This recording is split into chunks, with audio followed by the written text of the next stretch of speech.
Wow, what a cute setup. Over here we have a light switch. Hi. Today I'm going to be doing something so fun and so exciting and so crazy and wild that you guys aren't even gonna know it hit you. Just kidding, I'm just gonna tell you about all the tattoos I have, because it seems like on a lot of mine and Carly's videos, people are always like, what's that chicken scratch on Erin's?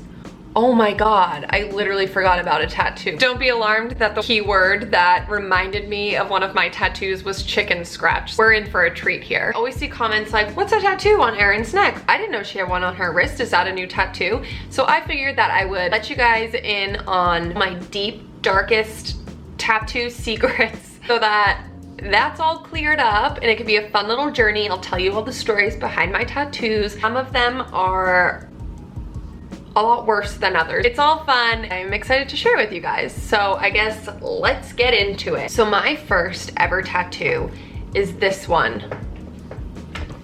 I guess I could just show you a picture. That'd probably be a lot easier than trying to contort my whole body. This tattoo is kind of family rite of passage. Two of my older girl cousins, when they turned 18, they both got this wrist tattoo. And then when I turned 18, I got it. I saw Katie Heron wearing army pants and flip-flops, so I bought army pants and flip-flops. And then it kind of just trickled down to like all the members in our family. And it means cat piss in Gaelic. I'm just kidding. It means family in Gaelic. It's Chailach. I literally cannot say it. I'm butchering the pronunciation, but that's how you say it and that's what it is. I'm just like, oh, it's Teaglock. One of my best friends had a foreign exchange student from Ireland staying with them, and he grabbed my wrist one night and he was like, oh, why'd you get a tattoo? I can't do an Irish accent. Let's not pretend I can. He's like, why did you get a tattoo that says cat piss? And I was like, what? My whole family has this. What do you mean it means cat piss? And then he just like is dying laughing and was like, no, it means family. I was just messing around with you. And I was like, oh wow, you're so funny, Thomas. It was my first tattoo. It's pretty special. There's probably like 10 of us that have it now. It's cool because everyone kind of gets it in a different font, or I know one of my cousins has it like massive on his arm with a giant Irish flag. So then I got this one, and then I got this one, which you guys comment on all the time and are like, oh my God, is she in the Illuminati? But it's this one. And that is a Celtic heart. And my best friend and I at the time got them. They're like little matching bestie tattoos. One night we were drunk and we were like, we're gonna get tattoos tomorrow. Let's make a pact right now to get tattoos together. The next morning we woke up and we're like, we have to get tattoos today. Like, we made a pact and that's the law. Then we went to a tattoo shop and we just did it. Took like literally 10 minutes each. Shave your little neck, put a little tattoo on it. It didn't hurt at all on my neck or my wrist. Neither of these ones hurt. I always forget that I have this, and then when it shows up in videos, I'm like, oh, I forgot that was there. Then I want to say I was like keeping with the very Irish theme. My body is my temple. I'm not gonna get anything crazy. So then I got this one. Ah! I'm not gonna be able to get my leg up there. This one on my foot. Can you see it even? That one is actually matching with my dad. He wound up getting this on his leg, his calf, and then this giant Celtic shamrock. We're not even Irish. I'm Italian, full-blooded Italian. So I don't really know why. I'm literally like 99% Irish. That one hurt like a bitch. And I was going in like, oh, this will be no problem because I've already gotten this one and that one, and those didn't hurt at all. And then the second he put the needle on my ankle, I was like, why am I here? Why am I doing this? Take me home, Dad.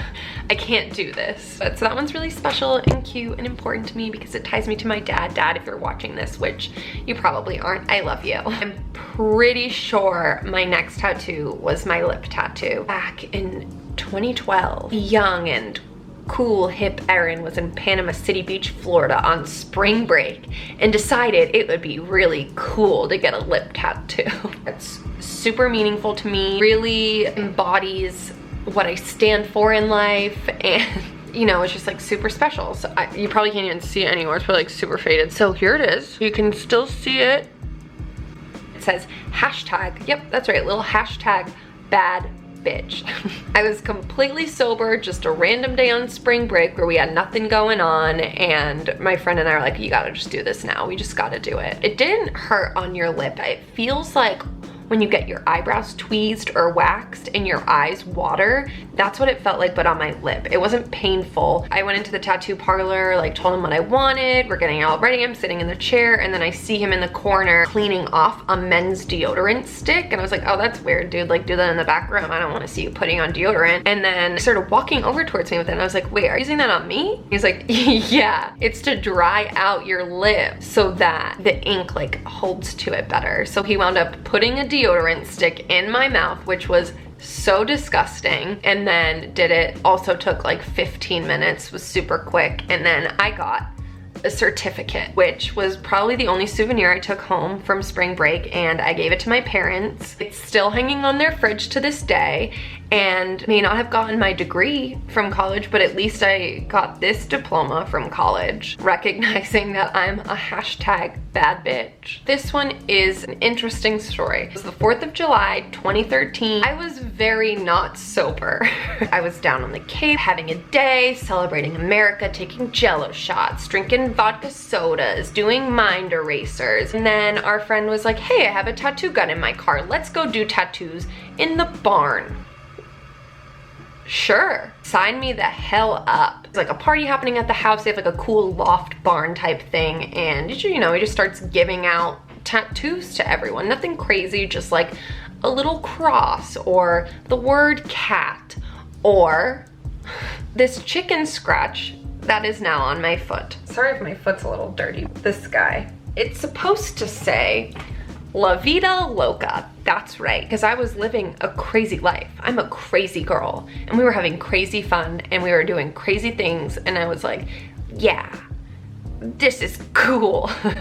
And I got La Vida Loca on the bottom of my foot. However, my friend who was like, I'll do the sketch on the bottom of your foot before he tattoos it, and I'm like, yes, sister, I trust you. And it wound up coming out as La Viola Lucia, which I kind of love. And it may not be the best tattoo, but at least I remember good times I had when I got it. That's what's important, right?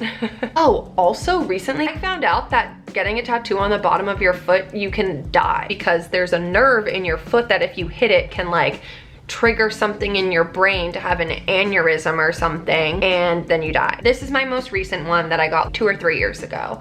I was visiting one of my best friends in San Francisco. I was also with when I got the one on the bottom of my foot. I feel like anytime we'd have a sip of alcohol, we'd be like, I guess we need to get tattoos now.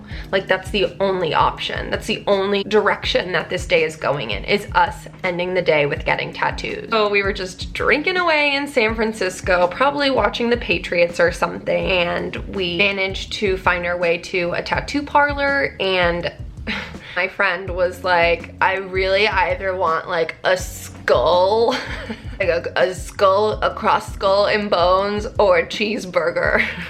And I was like, well, obviously we're not getting the skull. And the cheeseburger was just kind of perfect because it's one of my favorite foods. We were only gonna do black and white. We weren't gonna get it colored, but the tattoo artist was like, no, like this cheese would look way better yellow. And we were like, you're right. I wound up getting mine done first. So there it is. Oh yeah, bitch. Oh yeah. And then when it was Allie's turn, she was like, no, I can't do this. Like, I can't, it looks too painful. I can't do this. I can't do it. And I was like, Allie, this was your idea. I just did it. You'll be fine. Let's go do a shot across the street at the bar, and we'll be right back, and you can do it. And she was like, okay, fine. And the tattoo artist was like, sounds good to me, which I'm pretty sure you're not supposed to drink alcohol before you get a tattoo in the first place because it makes you bleed more. He was all for it. He was like, okay, sure, come back when you're ready. And then we literally did that. Then she got hers, and her bottom bun is now faded. It's nice because each of my tattoos has a story, has a purpose, is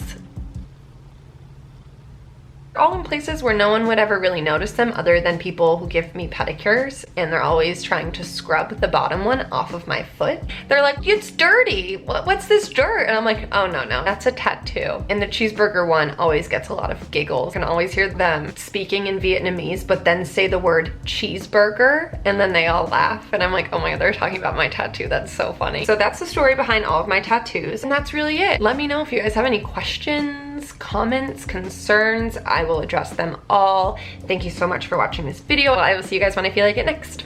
Bye.